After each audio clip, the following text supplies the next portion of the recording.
My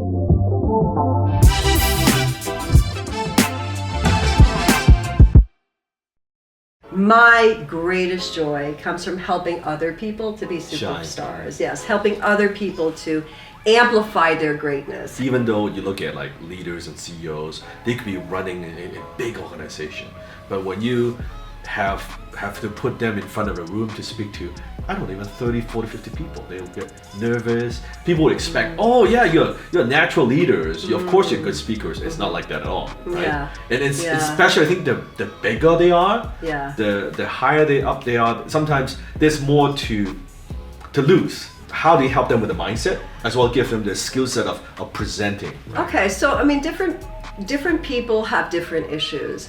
I'm so a little bit like a microsurgeon or like a chiropractor. It's like, let's do a quick adjustment or go in there and tweak.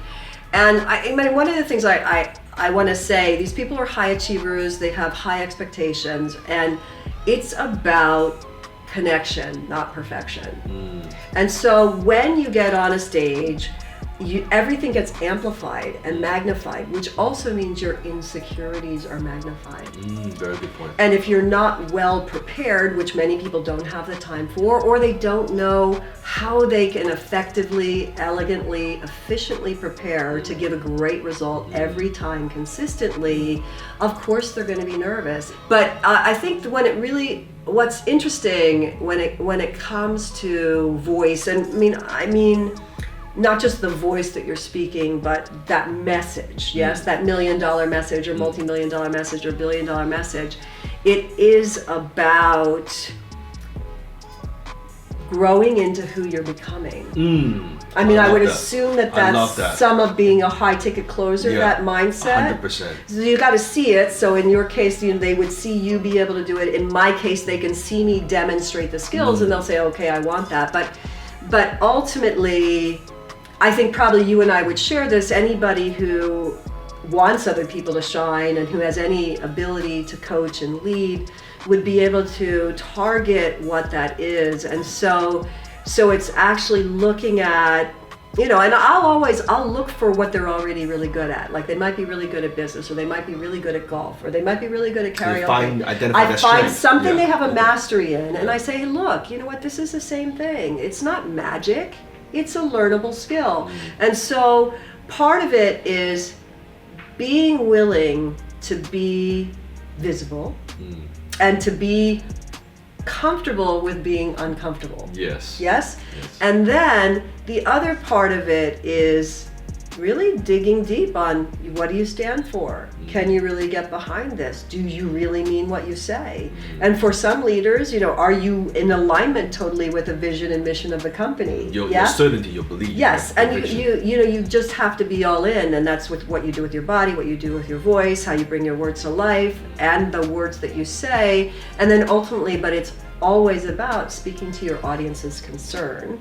So sometimes people have challenges because the presentation is prepared for them. Other times it is that mindset issue where they're magnifying something. I find a lot of times people who have big issues had issues in childhood that they either don't remember, or where, again, everybody fears humility. I mean, they don't fear public speaking. They fear humiliation. Right? Nobody wants to be humiliated. And certainly in Asia, it's even more so. Himself. And nobody wants to look bad. So I think that's even more important, like you said, for leaders, because there's so much at stake. Correct. Yeah. And so it's actually lining them up and looking at what's already working. And again, many high achievers, we're our worst critics. So we never acknowledge what's already working about us. Like, we're rocking this, I'm rocking that, this is great. I'm a great leader, I'm a great mentor, I'm a great spouse, I'm a great parent. There's all these things we do really well, and we just make it magnify that, public speaking in the whole domain of everything you do is just one thing. Let's say if somebody's introverted, they're like, I'm introverted, I don't like being the center of attention. Well, you know what, it's just one thing that you do. So sometimes it's just tweaking to logically tell them. Another time it's stepping into your greatness. Like there's a part of ownership, meaning there's a part in that person that needs to get that they're good enough. Because I could see us just sharing about stepping into the greatness of becoming a person that you know you could be. It's when I was a shy immigrant boy, right? And one of the things that changed my life is I joined Toastmasters. Oh yeah, perfect example. But I never, when I joined Deb, I wasn't thinking about, oh, I'll be a speaker, I'll be an influencer. That was the furthest thing on my mind. I just wanted to reduce a little bit of the accent that I have, right? Just that's it, and building the self-confidence. Right. And kind of like, your journey where, oh, I did this, and people thought, oh, I'm good at it. It's funny because after 6 months of Toastmasters, I have like all my Toastmaster like members, right? Like they write these like forms, right? Right, the evaluations. Forms. Right? Oh, Dan, you are natural.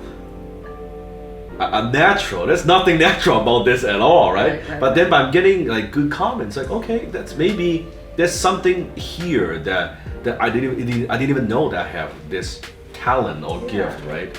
And I found that I learned it faster than most. Yeah. So and then of course the fast forward, it changed my life from there.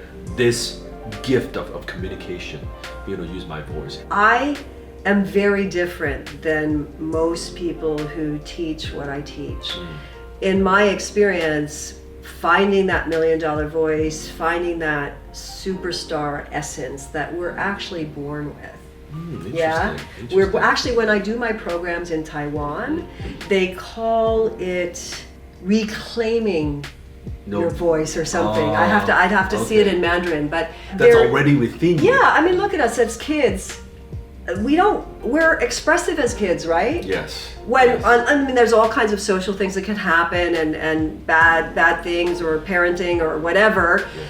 But ultimately, we all are born with this excitement, this energy, this curiosity, this energy for life. Right. And sometimes things happen to us, most time things do. Life and they beat us down. Yeah, and they suppress our spirit, right? Or like I'm not kidding you, the entertainment business, it broke me. I mean, I was like on the verge of a nervous breakdown because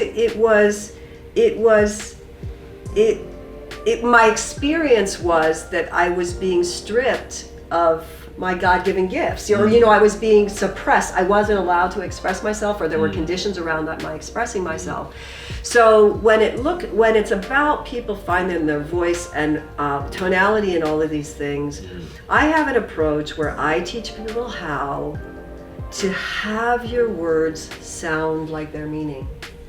So, for example, what would be something that would be like a hooky line that one of your salespeople would say, or something important like a closer line, or something important, or some core fundamental example thing. could be, let's say, what would you like to do next? That's a closing line. Okay, all right. So if it's something simple like that, like what would you like to do next? The only thing there is to really be connected. Like it's. When you're actually looking at someone, making eye contact with that person, you're having a meaningful connection with them. So you're connecting first, and then and you're meeting them at the same energy level that they are. Right. So what would you like to do next? Now, if somebody's chilled and relaxed, right? But if somebody's super excited, so what would you like to do next? So that's a matter of, and that's giving people back what they're giving you. So you are in relation. Exactly. Okay. So, just like if you'll see in a restaurant, if a couple's together, you can tell whether they're in love with each other, or you can tell by the body language, right? 100%. The same things works with a voice. If you are speaking at a similar speed, if you are thoughtful in the way that you put your words together, that's one approach, yes? If somebody is a really quick thinker, like a CEO, CFO, you need to move fast, you gotta speed up the way that you could. So what would you like to do next? It's totally different. So that is more like the emotional intention or that connecting on what feeling that they're having. Okay. Yes? Makes sense. So you're taking them where they are and just elegantly asking them to take the next step. Right. Now, if it's something like, do you have something, I know your book is Unlock It, yeah? So do you have something like a core phrase or something that you say with your high ticket closer I say phrase? always one of the tagline we have is, you're closer than you think. You're closer than, oh, that's a great one.